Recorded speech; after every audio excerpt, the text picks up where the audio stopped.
Hai plan-plan netizen seluruh Indonesia dimanapun kamu berada yang kadang komentarnya luar biasa. Ketemu lagi bersama dengan kami di Yeni Channel. Pastinya channel yang sangat informatif dan juga akan menambah pengetahuan Anda. So, kali ini jangan kemana-mana, kita akan membahas topik-topik menarik yang ada di seluruh dunia. Pada zaman yang sudah modern seperti ini, masih ada orang-orang yang mempercayai hal-hal yang berbau mistis atau tahayul. Bukan tanpa alasan, hal-hal berbau mistis itu memang menjadi salah satu hal yang masih melekat di masyarakat. Mitos atau tahayul adalah suatu hal yang dikarang oleh seseorang berdasarkan khayalan mereka. Seiring berjalannya waktu, sudah seharusnya mitos tersebut dipetakan dengan penjelasan logika. Namun, sebagian orang masih bertahan pada prinsip tersebut. Nah, berikut ini ada 10 mitos atau tahayul yang masih dipercaya beberapa orang di Indonesia versi Yeni Fakta. So, jangan kemana-mana. Tetap stay tune di channel Yeni Fakta. Bersama Yeni Fakta kita akan mendapatkan informasi dan pengetahuan dari seluruh dunia. Yang pertama, tidak boleh memotong kuku pada malam hari. Larangan memotong kuku pada malam hari menjadi mitos kuno yang masih kerap dipercaya hingga saat ini oleh sebagian orang. Tidak hanya di Indonesia, beberapa negara lain seperti Jepang pun masih percaya dengan mitos memotong kuku di malam hari. Karena jika dilakukan, hal ini diyakini akan mengikuti orang tua mereka yang sudah meninggal. Artinya, mereka juga akan meninggal. Tetapi, sebenarnya larangan ini dibuat agar jika kita memotong kuku pada malam hari, akan terkena pada kulit hingga menyebabkan luka. Yang kedua, bersiul di malam hari.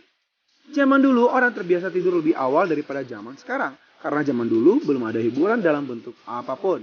Sehingga rata-rata pukul 8 hingga 9 malam, banyak orang yang sudah tertidur. Larangan ini dimaksudkan agar tidak mengganggu orang lain ketika tidur dengan suara siulan. Namun, mitos orang kuno mengatakan bahwa bersiul pada malam hari bisa mengundang makhluk halus. Kalau mengundang cinta sejati bisa nggak ya? Hehe. Yang ketiga, dilarang duduk di depan pintu ketika makan. Dulu, makan sambil duduk di depan pintu dimitoskan akan jauh dari jodoh. Larangan makan sambil duduk di depan pintu ini masuk akal memang.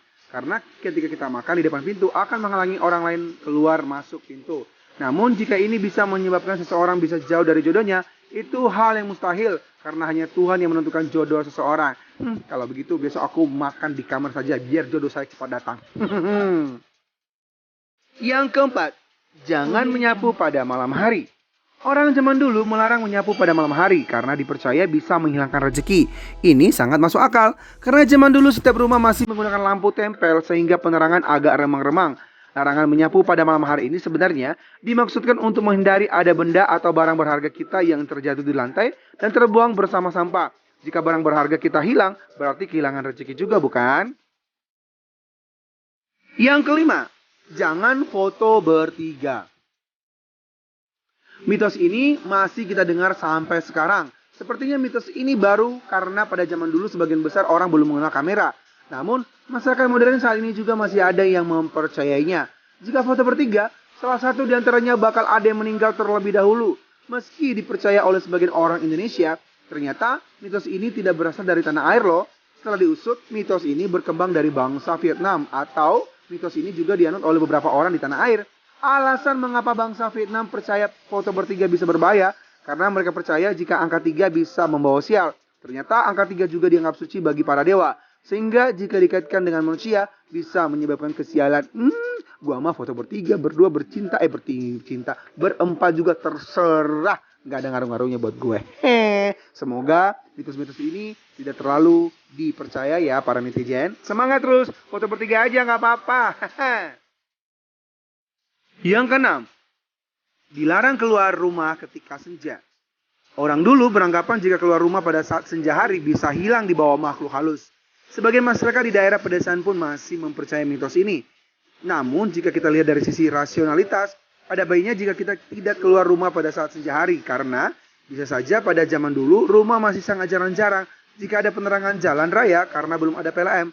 Larangan ini juga dimaksudkan agar kita terhindar dari bahaya, misalnya digigit ular atau binatang lainnya. Yang ketujuh, kupu-kupu masuk rumah. Beberapa orang Jawa dan sebagian orang Indonesia percaya jika ada kupu-kupu masuk ke rumah, maka rumah tersebut akan kedatangan tamu. Tamu ini bisa keluarga, kerabat, sahabat, atau orang terdekat. Namun sebenarnya, jika ditelaah secara logika hal tersebut tidak ada kaitannya sama sekali. Gue sih berharap kupu-kupu datang ke rumah gue, kemudian pacarku yang datang. Ngayal. Yang kedelapan, ayam jantan berkokok di sore atau malam hari. Mitos ayam jantan yang berkokok di sore hari atau malam hari menandakan akan datang wabah penyakit. Selain itu, konon akan adanya wanita di lingkungan tersebut yang hamil di luar nikah. Di beberapa daerah, ayam berkokok ini menandakan akan adanya pencurian atau perampokan. Namun, hal ini sangat di luar nalar karena sebenarnya hal tersebut tidak ada hubungannya sama sekali dengan waktunya ayam jantan akan berkokok.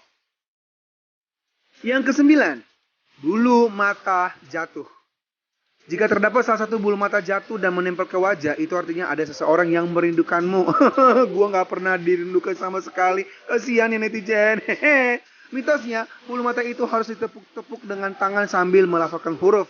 Jika bulu mata itu hilang saat melafalkan suatu huruf, maka ada seseorang pada huruf tersebut yang tengah rindu. Hal tersebut sebenarnya merupakan kondisi yang lumrah dan normal dirasakan setiap orang.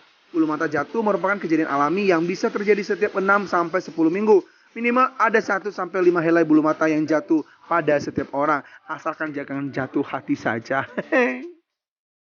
Yang ke-10 atau yang terakhir yaitu dilarang memotong rambut. Mitos kegiatan menggunting rambut seringkali dianggap sebagai ritual buang sial. Biasanya orang setelah mimpi buruk dianjurkan untuk menggunting rambut agar tidak terkena musibah atau ada orang yang percaya bahwa memotong rambut harus melakukan ritual atau semacam upacara terlebih dahulu agar tidak sakit. Namun, hal tersebut tidaklah benar bahwa menggunting rambut memang dapat mempengaruhi suasana hati seseorang yang sedang kalut atau dilanda bosan. So, kalau mau potong rambut saja. Nggak usah takut sakit atau galau. Demikianlah ulasan 10 mitos atau tahayul yang masih dipercayai beberapa orang di Indonesia versi Ini Fakta. Semoga ulasan kali ini memberi informasi dan pengetahuan tambahan untuk kita semakin lebih baik dan semakin kita lebih pintar, lebih smart dan juga tidak gampang percaya dengan hal-hal yang tahayul. Jangan lupa untuk subscribe, like, comment, share, dan tonton terus channel Ini Fakta. Bersama Ini Fakta, kita akan mendapatkan informasi dan pengetahuan dari seluruh dunia.